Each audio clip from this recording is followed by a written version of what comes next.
फतेहपुर मकबरा को लेकर जिस तरीके से देश में जो तस्वीरें पेश की जा रही हैं उसको देखकर तो यही कहा जा सकता है कि क्या कहें, किससे कहें या फिर कहें ही क्यों। क्योंकि आग लगाने वाले भी वही हैं और आग को सुलझाने वाले नहीं, उसको बचाने वाले भी वही हैं। इसीलिए अफसोस इस बात की है कि ये इतनी घिनौनी और बेशर्मी तस्वीरें हैं, लेकिन सरकार और उस पर राजनीति और सियासत करने वाले लोग कितनी खूबसूरत तरीके से इस साजिश को अंजाम देते हैं। दर्शकों, फतेहपुर मकबरा का जो खबरें आप सबके सामने आ रही हैं और फतेहपुर मकबरा पर जिस तरीके से भगवा लहराया जा रहा है, पूजा अर्चना की जा रही है, जिस तरीके से तमाशा दिखाया जा रहा है, उसको देखकर तकलीफ़ है, बेचैनी है, परेशानी है, लेकिन मेरे पास कुछ नहीं है। और वो इसलिए क्योंकि आज हिंदुस्तान के लोगों ने जिस तरीके से जिनको जिम्मेदारी दी है, रिस्पॉन्सिबिलिटी दी है, उन सब ने ये समझ रखा है कि हम जो चाहे कर सकते हैं, कोई हमारा कुछ बिगाड़ नहीं सकता। देखिए ना, तस्वीरों में ही देखिए ना, स्क्रीन पे देख के आप खुद अफसोस करेंगे। पुलिस हाथ पे हाथ धरकर खड़ी है, दुम दबाकर पूरी तरीके से भागने के फिराक में है। और किस तरीके से ये भाजपा के गुंडे कहें या फिर देश के आतंकवादी कहें या मवाली कहें या गुंडे कहें, ये लोग खुलेआम कानून के सामने, सिस्टम के सामने किस तरीके से जो है लफंगई गिरी, किस तरीके से बदमाशी करते नज़र आ रहा है, किस तरीके से जो है हिंदू मुसलमान करने की साजिश रची जा रही है। और इसका जो मेन खिलाड़ी है, जो मेन आग लगाने वाला है, वो भाजपा का ही नेता है और उस पर एफआईआर दर्ज तक नहीं होती है। आप इसी से सोचिए ना, इसीलिए मैंने शुरुआत में कहा ना, किससे कहेंगे या क्यों कहेंगे ही और कब तक कहा जाए, क्योंकि आग लगाने वाले भी वही हैं और उसको बचाने वाले भी वही हैं। इसीलिए ये अफसोस होता है यूपी में ये तस्वीरें देखकर, जो सरकार, जो पुलिस, जो मुख्यमंत्री ये डंके की चोट पे कहता हो कि हमारे देश में दरअसल जो है माफिया गुंडे थर थर कांपते हैं भाई, उनकी धज्जियाँ उड़ा देते हैं, कैमरे पे गोली भी तो मरवा देते हैं। लेकिन सवाल ये है कि आज की सरकार वहाँ पे नतमस्तक क्यों हो गई। आप देखिए ना, पुलिस है ना, ये देखिए भगवाधारी गुंडे, ये हिंदू संगठन के जो लोग हैं, जो बदमाशी पे उतर आए हैं, जो सड़कों पर गुंडाईगिरी कर रहे हैं। और इतना ही नहीं, ये तो देखिए, ये फतेहपुर का मकबरा है, इसको दरअसल मंदिर बता रहे हैं, इसमें पूजा करेंगे ये लोग, भाई साहब लोग यही नया भारत बना रहे हैं। ये मोदी जी और योगी जी का ये नया भारत है, जिसमें सिर्फ नफरत है, जहर है, एक दूसरे को लड़ाने की साजिश है, हिंदू मुसलमान को बर्बाद करने की तमाशा इन लोगों ने पूरी तरीके से बिखेर रखा है, पूरी तरीके से बना रखा है। और कुछ बोलिए तो बुरा लग जाएगा। ये सिर्फ एक तस्वीर नहीं है, ऐसा भदेरे है, लेकिन दिखाएं तो किसको दिखाएं, कहें तो किससे कहें। ना कोई सुनने वाला है, ना कोई कहीं जो है इसको लेकर आवाज़ उठाने वाला। ये बेशर्म मीडिया बिक चुकी है, बर्बाद हो चुकी है। तबाही का मंजर देखने में इसको मज़ा आता है। और ये जो लोग हैं, ये जो गुंडे हैं, ये दरअसल ये आम लोग हैं, ये मासूम हैं, इनका कोई कसूर नहीं है। भले ये हिंदू संगठन कहलाएंगे, भाजपाई के पिल्ले कहलाएंगे, कुछ भी कहलाएंगे, लेकिन मेन खिलाड़ी जो है, मेन माफिया जो है, वो दरअसल एसी में बैठा हुआ है, वो दरअसल मंत्रियों के शरण में बैठा हुआ है। और इसीलिए इन मासूम लोगों को आग में झुलसने का काम कर रहे हैं।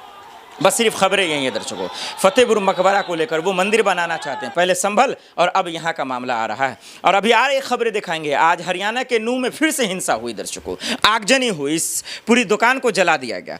ये समझिए ये सरकार क्या करना चाहती है। ये उसका नया भारत है जो टोपी से पहचान लेते हैं, जिनको जो है गोली मारो सालों को के नारे देने वाले का ये भारत है। ये कैसा हिंदुस्तान बना दिया है। ये दरअसल लहू लेकर लोगों का क्या देश को देना चाहते हैं, आप क्या बताना चाहते हैं। ये कहीं ना कहीं ये जो मकबरा में हो रहा है दर्शकों, फतेहपुर में, ये बहुत घिनौना है, ये बहुत गलत है कानून के हिसाब से, सिस्टम के हिसाब से। और सरकार खामोश है, मंत्री चुप है। क्यों चुप है, इसका जब खुलासा करूंगा आपके होश उड़ जाएंगे। फतेहपुर मकबरा का तस्वीर देखने के बाद कुछ और कहने के लिए बचा है क्या। सवाल तो सिर्फ सिस्टम से ही होगा ना, सवाल सिर्फ सरकार से ही होगा, सूबे के मुख्यमंत्री से होगा, योगी पुलिस से होगा। और उसके बयान क्या आते हैं दर्शकों, बीजेपी का नेता ये खुलेआम कहता है कि दरअसल ये ऐलान करता है, पूरा साजिश बैठाता है, पूरा प्लान बैठाता है। ये नहीं है कि अचानक से हमला बोल दिया या फतेहपुर मकबरा में घुस गया या पूजा अर्चना करने लगा या फिर कुछ भी, मान अचानक से कुछ नहीं हुआ, सब प्लान्ड है।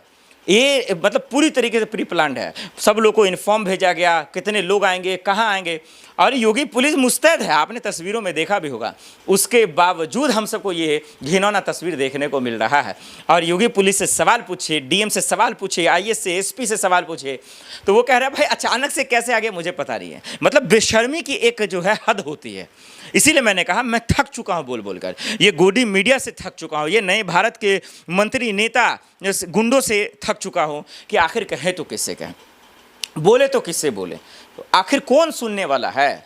हिंदुस्तान के न्यायपालिका का जितना भी दरवाजा सबको खटखटा लिया जाए, कोई सुनता ही नहीं है। जो बोलता है उनको पागल घोषित कर दिया जाए। मुझे अगर लोग सुन रहे होंगे पागल घोषित कर देंगे कि भाई तुम बकलोल हो, क्यों चिल्ला रहे हो भाई, उसको भी सही साबित कर देंगे। मतलब जो हिंदू संगठन के लोग वहाँ मकबरे पर, यानी कि फतेहपुर मकबरे पर जो भगवा झंडे लहरा रहे हैं, उसको भी सही साबित कर देंगे कि 200 साल पुराना वहाँ कोई मंदिर था। क्या करोगे यार, इस नए भारत में कोई स्कूल तो ढूंढ लो। उसी यूपी में इतने स्कूल बंद हो गए, किसी की हिम्मत और हैसियत हुई कि आवाज़ उठा सके या बोल सके कि शिक्षा व्यवस्था ख़त्म हो जाएगा, बच्चों की ज़िंदगी चौपट हो जाएगी। लेकिन नहीं, इन लोगों को मज़ा आता है। ये मासूम लोग हैं, ये दरअसल इनका कोई कसूर नहीं है। ये कहीं ना कहीं जो है वो पावर में बैठे लोग तमाशा करवा रहे हैं, एक तांडव करवा रहे हैं ताकि मज़ा ले सके। उनको मज़ा आता है सब देखने में। जब गरीबों के बच्चे जेल जाते हैं ना, गरीबों के बच्चे जब आग में सुलझ जाते हैं ना, ये नफ़रत के जहर में पूरी तरीके से बर्बाद हो जाते हैं ना, तो उनको मज़ा आता है देखने में, क्योंकि वो उनके अपने बच्चे ब्रिटेन, यूक्रेन, रसिया, लंदन, ये अमेरिका जैसे देशों में पढ़ेंगे। ये लोग क्यों यहाँ रहेंगे? आप देख लीजिए, एक मंत्री के नेता को निकाल कर ये सब बयान सुनकर आप थक चुके होंगे। क्यों बता रहा हूँ मैं, कोई फ़र्क नहीं पड़ता, आपको ही सुधरना पड़ेगा। अपने बच्चों को संभाल लीजिए, अपने बच्चों को घर में रखिए, अपने बच्चों को सही तरबियत दीजिए, सही तालीम दीजिए। नहीं तो कहीं ना कहीं कोई मंदिर में मंदिर में मस्जिद की बात करेगा, मस्जिद में मंदिर की बात करेगा, और इसी तरह का किसी भीड़ का हिस्सा हो जाएगा, और कहीं ना कहीं जो है आपके बेटे को फंसा दिया जाएगा। ये आज मंत्री से सवाल पूछेगा, उनको जवाब देने के लिए कुछ नहीं है। पुलिस से सवाल पूछेगा, बोलने के लिए कुछ नहीं। देखिए ना, दुम दबा कर खड़ा हुआ, कोई बोलने वाला नहीं है। उसके सामने लाठी डंडों से हा हा ही चल रहा है, होर मचा हुआ है। वो उसको रगड़ रहा, वो उसको रगड़ रहा। और यहाँ पे अगर कोई मुसलमान होता, समझिए ये भगवान का, अल्लाह का, खुदा का शुक्र है कि कोई मुसलमान नहीं है, नहीं तो सोचिए उसकी क्या हालत होती। सोचिए कि गोली मार दिया जाता, कैमरे पे गोली मार दिया जाता, कोई कुछ नहीं करता। अगर वो सिर्फ मुसलमान होता तो क्या यूपी की तस्वीरें आप भूल गए हैं? क्या यूपी में बताने की भी ज़रूरत है? नहीं बताने की ज़रूरत है, आपको हर वो चीज़ याद है। लेकिन इसके बावजूद क्या बोला जाए। इसलिए हिंदू हो, मुसलमान हो, सिख हो, ईसाई हो, मैं सबसे हाथ जोड़कर बोलना चाहता हूं, अपने बच्चों को सही परवरिश दीजिए, बचा लीजिए उनको सही तालीम दीजिए, भीड़ का हिस्सा मत बनने दीजिए, नेताओं के घर पर दरवाजे पे मत भेजिए, नहीं तो वो अपने बच्चों को अच्छी ज़िंदगी देंगे और आपके बच्चे को शैतान बनाकर जेल में डलवा देंगे या मरवा देंगे ये लोग। इस नेताओं से बचिए, उनके नफरत से, उनके जहर से, उनके बदमाशी से, उनके आगे वाले तांडव जो मचाने वाले होते हैं उनसे बचिए, नहीं तो आप समझिएगा। देखिए ना, नूह में भी क्या हुआ, वहाँ भी अचानक से हिंसा हुई। देखिए कहाँ खबरें, कभी यूपी, कभी हरियाणा, कभी झारखंड, कभी राजस्थान, हर जगह तांडव मचा रखा इन लोगों ने। ये हिंसा कहीं से भी जायज़ नहीं है। इस लोकतंत्र में सिस्टम को इन लोगों ने खरीद लिया है। आप देख रहे हैं, चुनाव आयोग को भी खरीद लिया है, क्योंकि देखिए वोट चोरी को लेकर कितना तमाशा मच रहा है। उम्मीद है कि फतेहपुर मकबरे को लेकर जो बवाल मचा है उस पर शांति कायम हो, सरकार जिम्मेदारी ले, और नूह में भी जो हिंसा हो रही है उस पर भी सरकार जिम्मेदारी ले। हर जगह डबल इंजन की सरकार है, लेकिन हमारा आप देख रहे हैं सरकार सिर्फ तमाशा कर रही है। कहीं से भी इस मुल्क में लोगों की शांति की कोई भी कोशिश और पहलू करती नजर नहीं आ रही है, क्योंकि उनको मालूम है कि हिंदू मुसलमान की सियासत करेंगे तभी राज करेंगे। अगर किसी को एक भी तालीम दे दे, एजुकेशन दे दे, पढ़ा लिखा दें, उनको पता है कि इनकी औकात और हैसियत एक सेकंड में ख़त्म हो जाएगी।